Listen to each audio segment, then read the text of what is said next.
Welcome to the award-winning Tough Girl podcast, now celebrating 10 years.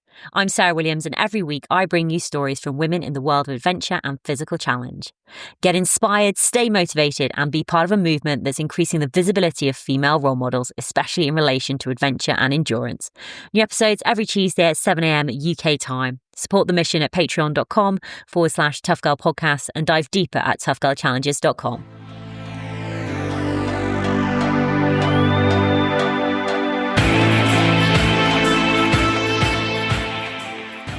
I'm Emma Wilkinson. I'm a journalist and runner. One of the key reasons that I'm here is I'm also co-author of a new book called Ultra Women, the Trailblazers Defying Sexism in Sport. So yeah, very happy to come and talk to you about all of those things today. Oh, fantastic. So many of my favourite subjects all rolled into one. I'd love to know, what were you like as a little girl growing up? Were you sporty? Were you outdoorsy? What was your childhood like? Yeah, so I'm based in Sheffield now. I grew up in Bradford, and I would say not massively sporty.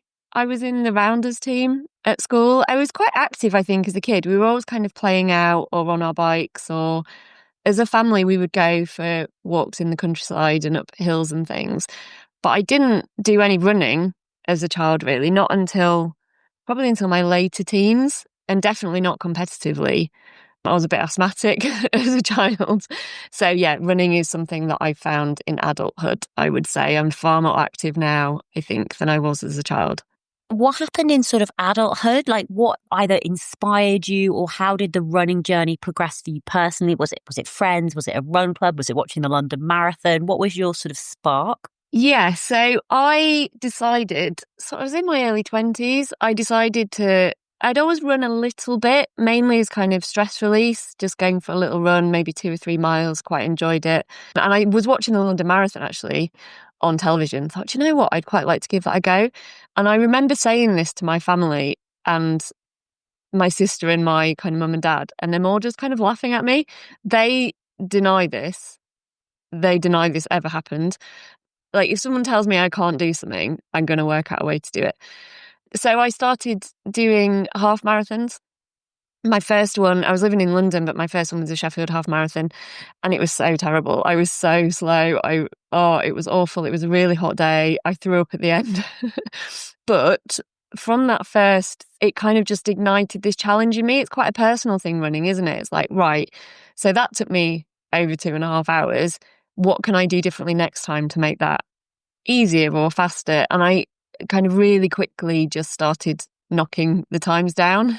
Then a few years later, we moved back to Sheffield, and I joined a running club to make friends, because I'd been at university in Sheffield, but everyone had sort of moved on, and I just wanted to find some new people. So I joined the Hallamshire Harriers Running Club and met a really lovely bunch of women and started, just doing more, learning more, doing more trail running. Actually, in Sheffield, we're really lucky that we have so much lovely countryside at our disposal. So it was half marathons for a really, really long time. It's sort of much more recently that I've got into ultra running and the longer distances. When did you do your first marathon? So I'd done lots and lots of half marathons, and then I did a marathon just before I had children. So sort of before I turned 30, I think. We did it in Easter Can, and it hurt so badly. I think fast road running for that distance is not my cup of tea, but I didn't realise that at the time. So then I kind of had 3 children and was still coming back to running each time, but it was really hard, which is something you might want to ask me about. But kind of that recovery from having children and coming back to running was quite difficult each time, but I just enjoyed it so much. It was just the time on my own, the space to think. It was always always found it really enjoyable. And then in about 2019, it was Lily Canter, who's my co-author on the Ultra Women book, who had sort of fallen into doing ultras accidentally and said, you know what, I think you can do this. I think you'd really enjoy it. And sort of convinced me to sign up to this. It was a 100k 2-day event. And I think from the minute I started doing ultras, I just absolutely fell in love with it and thought, oh, this kind of slower, longer adventure kind of more adventurous kind of style of event. I wish I'd found this much earlier because I actually really love doing this. Tell me more about your friendship with Lily. How did you guys meet? Yeah, so we did our journalism MA together like 25 years ago now. And we'd sort of always, our sort of paths we'd gone off in different directions doing, because I write about health and medicine and Lily had gone to work in local journalism. And we always just stayed in touch. And then just before I had children, I think our paths came together again because we were both teaching journalism at university in Sheffield. And she'd sort of got into running and we started running together. And so that's kind of how the book came about, because we would meet up for these ultra events and have all this time to kind of chat and talk together and come up with plans, big plans about what we wanted to do. And that's sort of where the idea for the book came from. So tell us more about your first ultra experience. What was that like? And were you doing that with Lily as well? Yes. So we had signed up for this race in Romania that was 100k over 2 days. And we'd sort of signed up to it it was sort of billed as a really good first ultra to do, an entry ultra. There were no sort of cut-offs and it was all very supported. So we started doing, in the build-up to that event, we started doing just longer distances. We did kind of a 28-mile one, then a 35-mile, and we just started doing these longer distances. And I think I just realised really quickly, sort of, we're very kind of middle of the pack runners.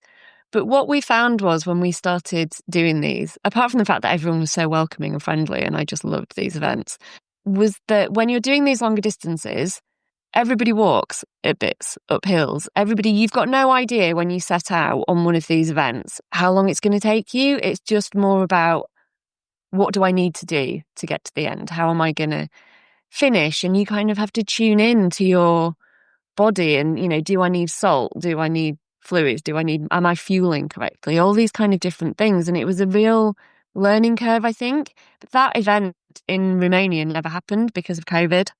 And we were still training and a bit frustrated, I think, that this event wasn't going to happen. So we decided to do our own version and did a 100k 2-day event that we sort of made up and self-supported on the Snowdonia Slate Trail. And yeah, navigating ourselves. And actually, it was just a brilliant adventure and we were absolutely fine. I think, I don't want to speak for Lily, but I definitely just surprised myself with what I was capable of. And writing the book was a bit of an endurance in itself, because we're both doing that at the same time as doing full-time work as freelance journalists. You don't get a massive advance. You're kind of doing this in your own time, as well as looking after children and everything else that you're doing, and trying to fit in running as well. So yeah, this year I did do a sort of 50-mile last year. I think this year we've got quite a few challenges in the bag, because now the book's out in the world and published and I have a bit more time. There's definitely some things I want to tick off now on my bucket list. I mean, I do, especially with the podcast and speaking to women and runners, and especially like the ultra distances, like when you start really thinking about those distances, like it can be hard enough to get your head around running like a marathon, like 26.2 miles, but when like the distances start increasing, 30 miles, 50 miles, 100 milers, 250 milers, multi-stage, back-to-back races, and just even, the psychology of it's just absolutely fascinating. And I suppose what must be really interesting is that you're out there doing it yourself. So you're having that mental side of actually going through that experience and, running for longer than you've ever run before, and how that affects you not only physically, but also mentally. But then you're getting to research this for the book. I'd love to know more about that research, what you sort of discovered. Absolutely. So yeah, I mean, what I should say that the book is, we're not approaching this from our own experience, although obviously having that experience and understanding that world is really helpful. but as journalists, really. So we're doing that research, we're interviewing women who've, won races outright, done world firsts, broken world records, but also doing that deep dive into the research, into the science and psychology and all these aspects to try and understand, why women seem to be so good at ultra endurance distances. So it was really fascinating to me because things like, and I have a science background. I did a science degree before I did my journalism degree. So the research was really interesting to me, and things like I was learning or, looking at studies that women have more fatigue resistant muscles. And it's really interesting to look at that data and think about how you felt in a race, or the fact that you could tell in the middle of the pack that you were still kind of keeping going and feeling fine towards the end of a race, where you were kind of passing lots of men who were really struggling or had run out of energy at that point, and just kind of thinking, oh, that's interesting. I wonder if there's any understanding or any science that kind of explains why I might be able to keep going at that really steady kind of pace for a long time.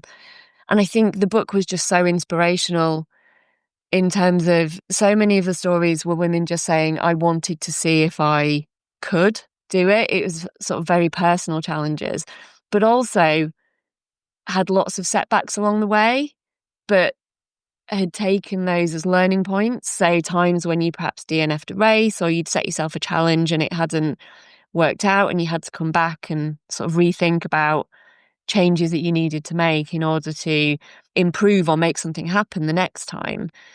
Yeah, it was just so inspirational. And I think I'm still learning huge amounts from the women I meet and the other ultra women that I meet. I mean, just this last weekend, I was in Wales supporting a group of, two women specifically who were doing a Paddy Buckley round, but their goal was to do an all-female round. So all the support crew and all the support runners and everybody who was helping them were women.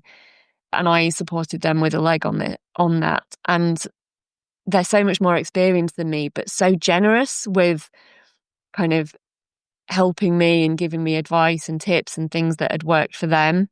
And I think there's something special about women kind of holding each other up and not feeling in competition with each other, but trying to support each other to do these challenges. It must have been interesting with the research into the science, because I think only a couple of years ago, and you actually mentioned this as well, there was a book called Invisible Women, exposing data bias in a world designed for men. Yeah. And it soon becomes really apparent that generally 90 or like whatever, a super high percentage of research is done by men on men, and generally young, fit men, for example. And then it's just women are just shrunk. It's like Dr. Stacey Sims, like women are not small men, especially when it comes to training. And I suppose what were the I mean, obviously it's all in the book, but which people encouraged to buy and read. But I suppose from your perspective, like from maybe like the scientific point of view, which were some of the things or one of the main things that you discovered where you were like, how did I not know this? Or why is this not more like common knowledge? Why don't women know this about themselves? Yeah, absolutely. I mean, I think the first point is you're completely right about the lack of research in sports science in women. We refer to kind of a couple of big studies that were done that had looked at sort of all the sports science studies and looked at how many had included women or were done in women only. And there were two of these big studies done a decade apart, and the situation hadn't changed. Most studies are done in men, and even those studies that have women in them have fewer women, etc. So I think it is hopefully starting to turn a corner and get better now. But if you're doing ultra races as a woman, those training plans that you come across online will be based on men. The science is based on men. How are you supposed to know how to fuel yourself, how to train, kind of what kind of training to do, what kind of training suits you, and across the life course as well. So, before children, after children, during pregnancy, perimenopause, menopause. These are all kind of really key parts of life that have a big impact on the body. And without that research, we just don't know. We don't know kind of how to advise women or what's best for them. And it's always been seen that women are just really complicated. They're too complicated to include in studies because their kind of hormone cycles just throw everything out of whack. So let's not bother. But that means that the research that is done isn't necessarily relevant to you. And I think there were definitely things that we came across.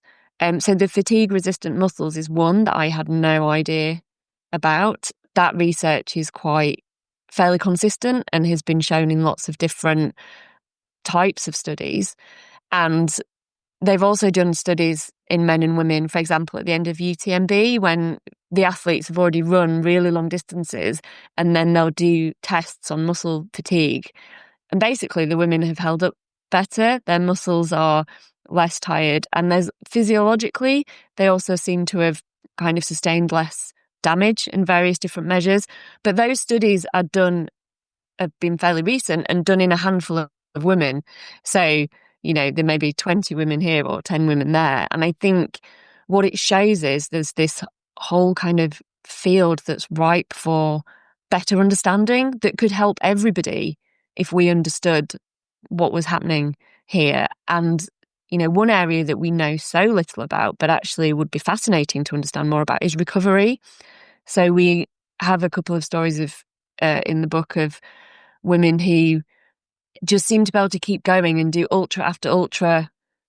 Courtney Dalwater's won, where she was winning hard rock Western States and then UTMB in 1 year and smashing course records. And, everybody was kind of stunned that she was able to do all those back to back. And but yet we don't really understand the physiological processes that are supporting that. So it's a really, really interesting area. I think we would all love to know more about it. I think back to, I don't know, this is so many years ago, but like puberty and growing up and like learning about like periods and stuff. And it was almost like, it was like the science of what was happening, but that was it. And honestly, it was only like a couple of years ago, I started reading more books called like Period Power and stuff, and realizing like the connections like in your body from, your emotions. And I mean, obviously I knew they were happening, but not sort of why and how I was feeling. And then when I was, craving carbs, like more so. But I know it sounds ridiculous, but with training, like looking back now, I can't even believe I'm saying this. I feel embarrassed that I didn't know this. But like with training, I'd be like, why am I just so freaking, like I'm so strong, I'm so powerful. And then other times it's like I can barely pick up a weight and I'm just like an absolute mess. And then when you really, so I started like tracking my cycle like a couple of years ago and was honestly like gobsmacked and thinking, I wish I'd known about this like 20 years ago, that actually it wasn't me just being weak and pathetic and full of fatigue. It's literally your hormones and you can't really control them. And it really impacts me on actually how I train, because I know that those weeks are the weeks that when I shouldn't be pushing it.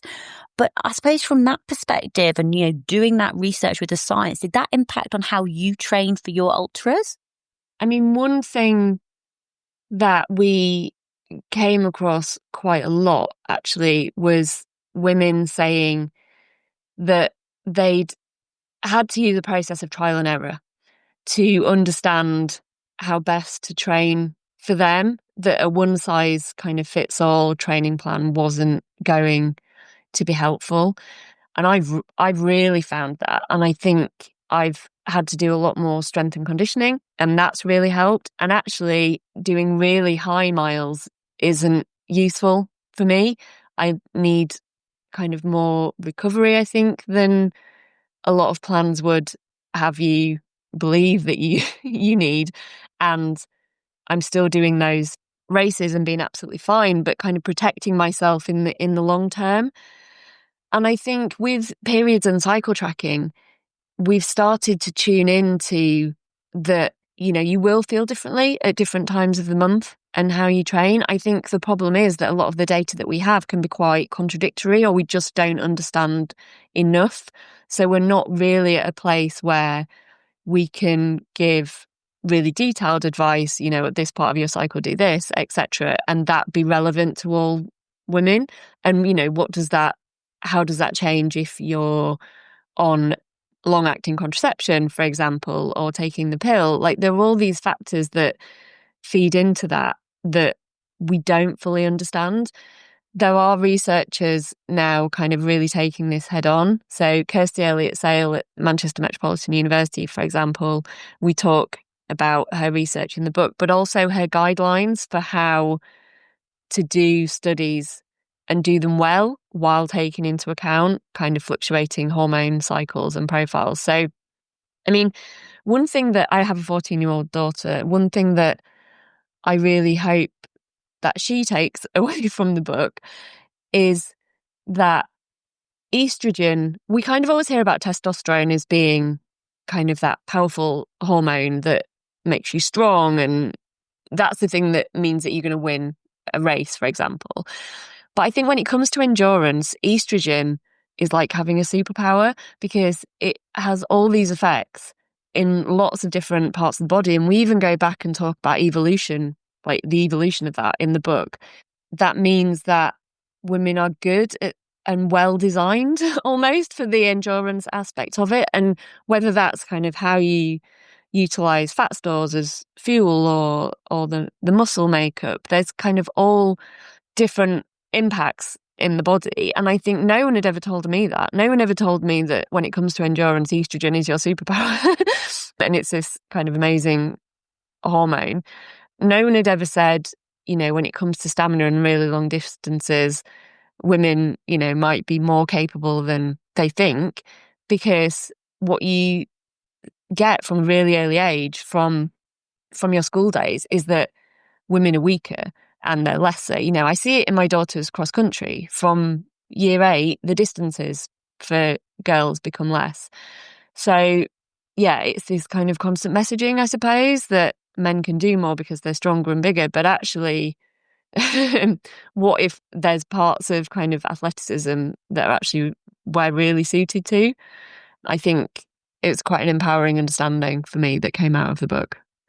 It's really fascinating that I hope things are changing, because I remember even like when like weightlifting and like lifting weights, it was something that women and girls, this is, me going back like 25 years ago, they just didn't do it. It's like you went to the gym, you did cardio because you didn't want to get too big and too strong. And then now what I find is absolutely fascinating. It's like my mum I got into weightlifting when I was like in my early 30s. I mean, I've been doing it for a while now. But then also like my mum started in her like 60s, which is fantastic. But what I think is amazing is that girls now are hopefully growing up where they are encouraged to lift weights, to lift heavy weights, to be strong and to build that bone density, and that it's not just about, I don't want to say it, like being skinny, if you know what I mean, that they are not weaker. But also that's fascinating about estrogen as well. Like that's the first time I've heard that around like estrogen and endurance. So you and Lily, you're friends, you're both journalists, you're both researchers, you're running together, you're having the ideas for the book. How did it evolve? Was it a case of like you and Lily like putting everything together and then being able to get it published, or did you go out with the idea to publishers and then they commissioned the book? And what was the feedback that you got from this? Because did you get some pushback about trying to publish a book for women about ultra women? Yeah, so it was quite a lengthy process to get the book finally picked up. And I think we're both freelance journalists, so we're used to pitching and having rejections or kind of people not being interested and maybe sort of tweaking things along the way. I think initially we'd gone to a publisher with a range of ideas, but the one that we ended up sort of kicking around was this idea of, are women faster the longer you go? Because Jasmine Paris had won the Spine and there'd been some other examples, and there'd been quite a lot of talk about this. Like, is there a magic distance at which women will beat men, etc. So that was the idea that we sort of started with, and it was very much based on running. And that book, we'd written a sample chapter sort of on the advice of an editor and had a pitch, and the whole, that's quite a lot of work in itself, and you're just doing this sort of in and amongst everything else. And that got to a final marketing meeting where the marketing team basically said, well, only men buy sports books and they won't read books about women, so there's not a market for this book. Ugh. Yeah, I know. Obviously, we were just outraged by this. And I should say, the editor who had been championing us was a man. So he was as furious as we were by this feedback. We did send round to a few other publishers because we had this sample chapter at this point, and they were saying, we don't quite know where this book fits in. We think it's a good idea, but we mainly sort of do memoirs. It didn't seem to sort of find its niche, let's say. It's a bit different, I think, because it's a book that it's about the stories of the women first, but we're going into history, sociology, science. It's kind of a bit of everything. It's not your usual sports or running book. Then the publisher who we published with, Canberry, had actually gone to Lily as a running journalist and with an idea for a separate book. And she was like, no, I don't want to do that, but can we show you this sample chapter?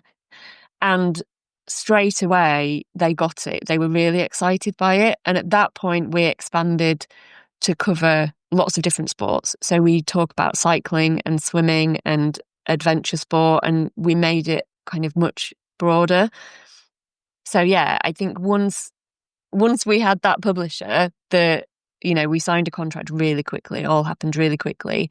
And then I think we wrote the book in about 18 months. It was a much bigger job than I think we'd both envisaged when we start, because it just sent us down tangent after tangent, and some of the science is quite contradictory. So it's trying to work out what it is you're trying to say, and the structure of the book as well. So yeah, it was definitely a bigger undertaking. But we've worked together quite a lot in the past. We set up an organisation in the pandemic called Freelancing for Journalists, which provides resources for those who want to work for themselves in journalism. So we knew we worked well together. So yeah, luckily, I think we're quite similar in how we approach things and our work ethic as well. So yeah, it worked out really well. It's coming out of like a fascinating time as well, because especially like in the cycling world. So you probably saw like Dr. Sarah Ruggins, and I did, yeah. And she did John O'Groats, the Land's End and back again, beating not only the women's record but also the men's record. So the outright overall record holder, which is just a phenomenal level. And then we've got Lael Wilcox, who became the fastest woman to cycle around the world in like 106 days. Yeah. And she's just recently announced that she's going after the men's record, so wanting to cycle around the world in 78 days to beat Mark Beaumont's record. And I just absolutely love it. I know, it is really exciting, isn't it? We speak to Lael in the book about her Trans Am win in 2016. She was amazing. She was so enthusiastic. She could almost get me on a bike, but not quite. Yeah, she just so loves her sport. I was so excited to see the announcement that she was going to go for the men's record. The thing that she just personifies, I think, so many of the women in the book that just really enjoy their sport, really enjoy what they do. And she's competitive and she sets herself challenges. But first and foremost, it has to be about enjoyment and bringing kind of people along with her. So yeah, she's incredibly inspirational. Yeah. You mentioned it at the beginning. Well, you sort of talked, like different life stages that women are going through, whether it's, puberty, perimenopause, menopause, but also one of the biggest things can be motherhood. And, you are a mum, you have children, you've got a teenage daughter, you mentioned 14. I'd love to just sort of get, I suppose, more on your perspective with motherhood and how that impacted on your own running, but also what you learned from the book from speaking with other mothers as well. Because also we just had Stephanie Case win an ultra in Snowdonia as well with her 6-month-old. So it's just, sorry, I'm going off. See, this is it. There's so many different tangents. I start talking about one thing and I lose track. But sorry, yes, motherhood. Yeah, I mean, it happens all the time. God, it was amazing to see Stephanie. My partner was running that race. He was in the same wave as Stephanie. And I think, the thing that struck us, and it struck us when we were writing the book, is that these examples come up all the time, constantly. And yet every time it's treated as if it's like a one-off or rather than part of a pattern or a wider story about women in endurance. That's one of the things that we really wanted to try and tackle with this book. But yeah, when you hear stories like Stephanie's, or Jasmine was still breastfeeding when she won the spine. We've got Sophie Power in the book, who obviously started the whole she races after the UTMB debacle of pregnancy deferral, etc. I mean, my own experience, so I have 3 children. There's sort of 5 years in total between them. So I did have a period where I was just constantly pregnant or breastfeeding, basically. And I didn't run in pregnancy. I just found it so uncomfortable. I did a lot of walking. I live in Sheffield, so we're at the top of a hill. There's hills everywhere. So I was very active and walking around, but I just felt running was too uncomfortable for me in pregnancy. But I think with my second and third pregnancies that were quite close together, I had separated stomach muscles, diastasis recti, really badly with both of them. And with my middle child, I hadn't even realised until I did a 15-mile trail race. He was about 9 months old then. And I got just this huge foot pain, just absolutely crippling foot pain towards the end, could barely finish. So I went to a physio thinking that I'd got plantar fasciitis or something, and she sort of assessed my running and basically said, you do realise your top half and your bottom half are not connected, like they're just not talking to each other. The reason your foot's hurting is because you've got no control over where you're landing. And I had no idea, and I was kind of running doing this running. A midwife had mentioned it to me when I was pregnant with him, but there was no kind of aftercare or no thought or nobody had offered any physio or anything. And I did, I was getting backache and things at the time. Anyway, this physio is amazing, and I did lots of work to try and fix that. But then I was pregnant again by the time he was a year old, so we're straight back into that. And my third baby was, I'm quite little, and he was 10 pounds 6. I was absolutely ginormous, and I was having to wear a bandage basically over my bump to help hold everything up and help the back pain. And after I had him, I did then get straight referred to an NHS physio who happened to be a runner. Actually, I still see her running around here, who completely got it and really helped me, so I could get back to running again. I was really determined and kind of paying for physios and paying for advice and working really hard to get back to it each time, because I needed that. I needed that time for myself. It cleared my head. I enjoyed it. I felt better. I felt stronger. I felt more able to cope with the chaos of life. And it was just so important to me. There wasn't another sport. I don't really like swimming. There wasn't anything else that kind of gave me that just feeling of just helping me in every other aspect of my life. So I was really determined, but I had to fight to get those diagnoses and to kind of get that help and work really hard to get back. And I would say so now they're 14, 11 and 9. And I would say it's only in the past couple of years that I've completely got back to not having this constant run of injuries that basically just comes from your pelvis ended up being really unstable after pregnancy. So yeah, I completely understand. And when I see women like Stephanie, I'm like, oh, that's amazing. I think we do have a chapter on pregnancy in the book. And one thing that we really stress is it's not the same for everybody, because you see women like Stephanie, winning these races with a 6-month-old doesn't mean that you're going to be in that place when your baby is 6 months old. I definitely wasn't. And pregnancy is one of the greatest endurance challenges. Scientists have proven this, that your body can go through metabolically.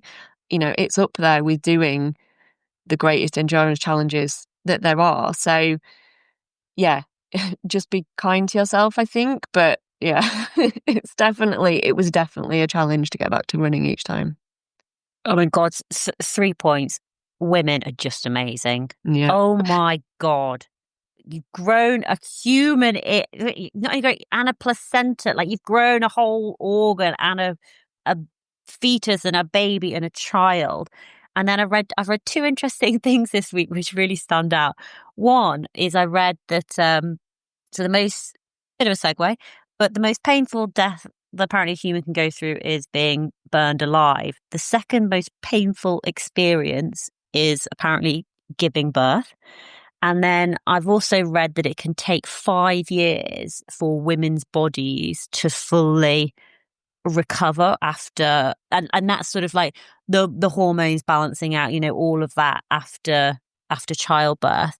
And it is just amazing. And also, just to reiterate what you said, every woman is different, every pregnancy is different, every baby, every child is different. There is no comparisons. Just because someone is going out running ultras doesn't mean that that's going to be your story as well.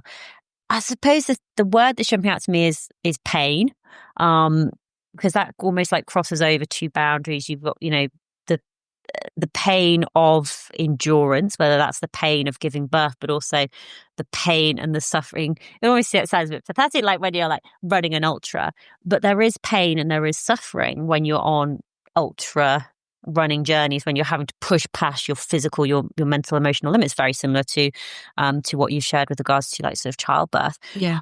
Pain and women and pain management. You know, what did you discover from that perspective? It's really interesting. We found, kind of researching and writing about pain was actually one of the hardest aspects, because when you speak to athletes, when you speak to women who've done big challenges, they will kind of tell you that going through childbirth, etc., kind of did teach them about handling pain, or, you know, what they were capable of beyond what they realized. But when it comes to studies, I think you can find real mixed research. You can find studies saying that men handle pain better and studies finding that women handle pain better. But also, pain is very subjective. Are you talking about chronic pain or acute pain? It's really difficult, I think, to measure that in a lab and compare that in a lab. So that was really difficult to write about. In terms of pregnancy, I think it works both ways. In terms of childbirth, there are things that ultra athletes could probably teach women about how to cope with pain and handle pain and go through that, and vice versa. I think on a personal level, I've reflected on this quite a lot, because obviously I came to ultra and longer distances after I had my children, and I think I certainly felt more equipped in terms of just pushing myself to my limits. And I don't know if that's about childbirth or just about suddenly you're dealing with these little people at the same time as trying to run your own business and kind of get back to work and do running and all these different bits of life. And I think you suddenly realize you're capable of more than you gave yourself credit for. I sometimes look back at me pre-children and think, what did I do with my time? But I think, is that age? Has that just come with experience, and because I'm getting older anyway, that I'm kind of caring less and about what people think about me, or, you know, willing to push myself more or grow in confidence even? Is that something about being in my 40s rather than having children? So it's really difficult to unpick all those different aspects. And I think, yeah, basically what it comes back to is women are amazing. But some of it's about your approach as well, and kind of your problem-solving approach, I think, and how you prepare for races. There's so many different aspects that come into it that's not just about the physical and the physiological. The word that I was just, you know, when we were talking about like women's pain, I also just think of, and this is in your title as well, it's like there is this, and actually, you know, it's a word that I actually haven't used for years, like, which is sexism, Yeah. regarding women's pain, like even just like the conversations that women have been sharing about like having IUDs and, not being given painkillers, or women's pain being ignored, or you're gaslit by doctors, or it's like it's all in your head. And you see, more and more of it on social media when women are like, it's not in my head, it's not anxiety. I actually had a massive, I don't know, tumor growing, or I had like a hole in my lung, or like something like that. And it's not, don't ignore women's pain. But that word sexism. So your book title is Ultra Women: The Trailblazers Defying Sexism in Sport. And in your book as well, you do have a call to action. Is that the right word? Yeah, so we kind of brought it all together into this manifesto, calling for, there's different aspects to it, but kind of more female specific research into endurance, kind of kit designed for females, and kind of media coverage, removing barriers like pregnancy deferrals, for example, into being on the start line of events in the first place. I mean, I look at my partner, who's also an ultra runner. He's really good. He trains so hard. And I would say, like, within our family, we're amazing. We're very equal in terms of how much childcare we do and how much kind of we help around the house. We have a very even relationship.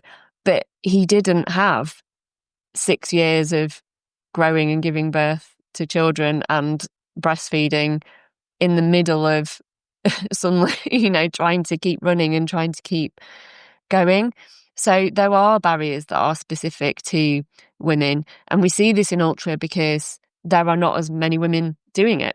Sometimes the races are kind of like 20% of fewer of those on the start line, and some are doing better than others. But there was this thread of sexism throughout, whether it was the history chapters, whether it was media coverage or barriers to participation in the first place, or the just women being told all the time that if they won a race outright, there was something easier about that race that year, or the conditions, or there was another reason. It's not because they're brilliant at their sport. We saw it with Lynn Cox, who was doing all these swimming challenges and first in the 80s. When she first broke the English Channel record as a teenager, she was told, that it was just particularly good weather conditions. She had to go back the next year to kind of prove it again. It is this undermining and this constant, well, if you've done it, then it can't be that hard, or there must be some other factor going on that means that you were able to win that race that year.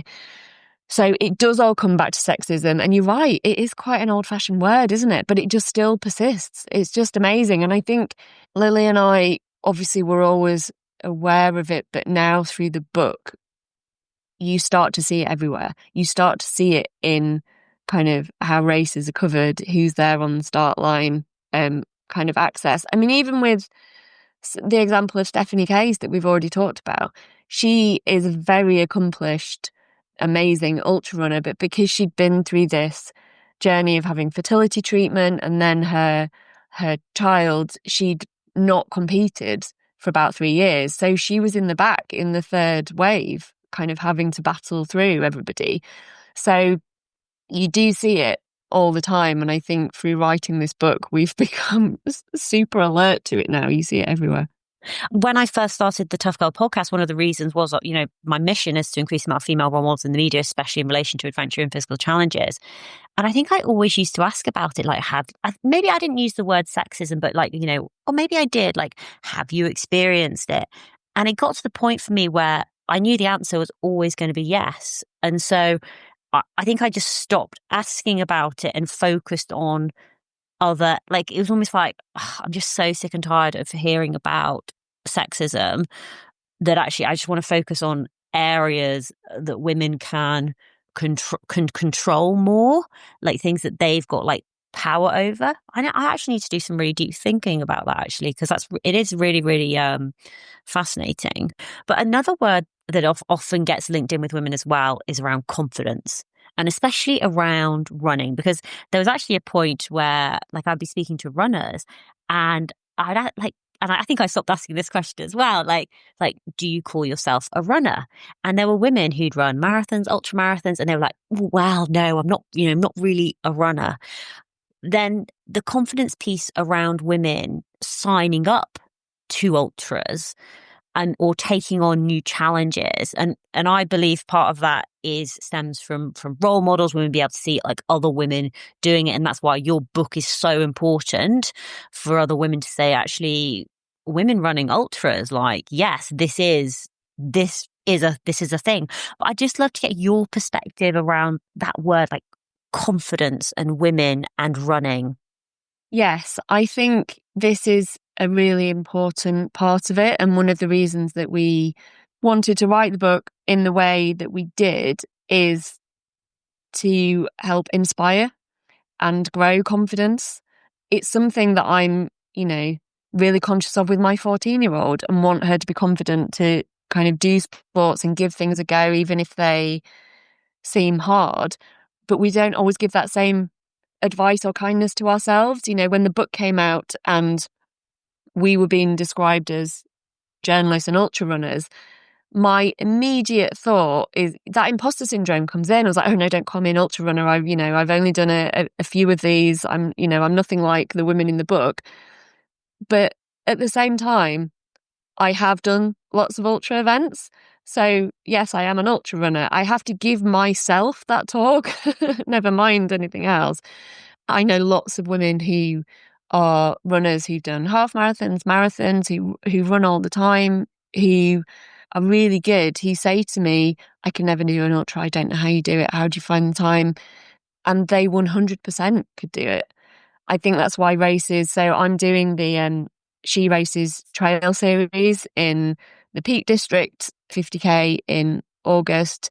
And I know some women who have signed up to that and it's their first one and they just feel a bit more comfortable giving it a go.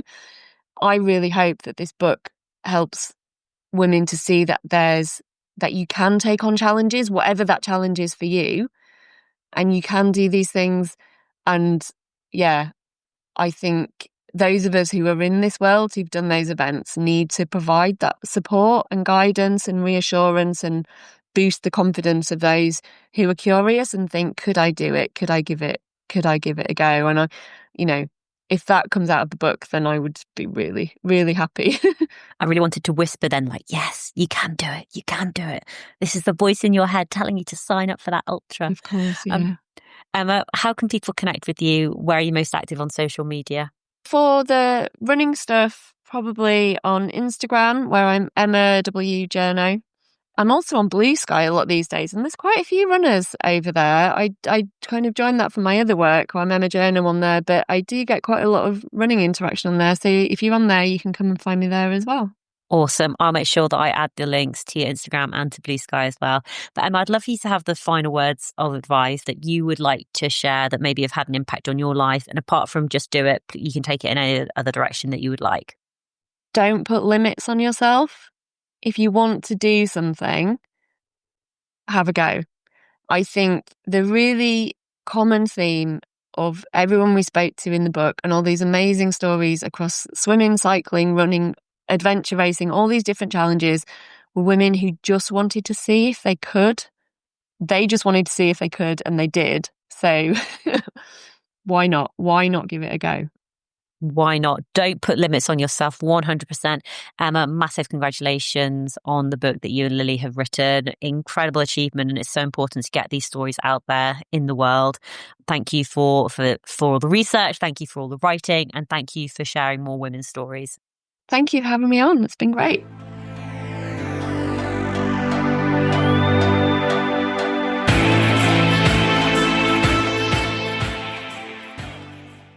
Hey, Tribe. I really hope you enjoyed the episode with Emma. Now, you may be thinking, oh, this sounds really familiar. Ultra Women. That's because Ultra Women, the Trailblazers Defying Sexism in Sports, is written by two badass women. We have Lily Canter and Emma Wilkinson. So we've just heard from Emma. And now you can go and listen to Lily Canter if you haven't done so already. Lily's episode came out last week on the 19th of August. But let me just share a little bit more about Lily and who she is. So Lily Canter, ultra runner, women's running coach, and co-author of Ultra Women, the Trailblazers Defying Sexism in Sports. So this week on the Tough Girl podcast, we're joined by Lily Canter, an ultra runner, women's running coach, journalist, and passionate advocate for gender equality in sport. As co-author of the groundbreaking book Ultra Women, Lily is helping to challenge outdated narratives and spotlight the women redefining endurance running. Lily didn't grow up considering herself sporty, but after joining a triathlon club in her 30s, she discovered a love for running that quickly evolved into a passion for ultras. What began as a spontaneous 30-mile run turned into a deeper journey into the ultra world, culminating in a 250-kilometre multi-day race across Tanzania and a growing commitment to empowering more women through education, coaching and research. In this episode, Lily opens up about the gaps she saw in female-specific training information, how she and co-author Emma Wilkinson tackled the research for their book, and why visibility, representation, and equity matters on the trails and in the media. From coaching to kit, sports bras to science, Lily shares what still needs to change and how she's pushing those boundaries herself. Whether you're curious about tackling your first ultra or passionate about equity in endurance sports, this episode offers practical insights and powerful inspiration. New episodes of the Tough Girl podcast drop every Tuesday at 7 a.m. UK time, so make sure to subscribe so you never miss the inspiring journeys and incredible stories of tough women pushing boundaries. Do you want to support the Tough Girl mission to increase the amount of female role models in the media in the world of adventure and physical challenges? You can support via Patreon. Join me in making a difference by signing up at Patreon, patreon.com/Tough Girl podcast. Your support really does make a massive difference. Thank you so much for listening, and all that's left for me to say is, wherever you are, whatever you are doing, give it your all, give it 110%, get after it, go for it, believe in yourself, because I believe in you. Take care, lots of love, and I'll speak to you soon. Bye.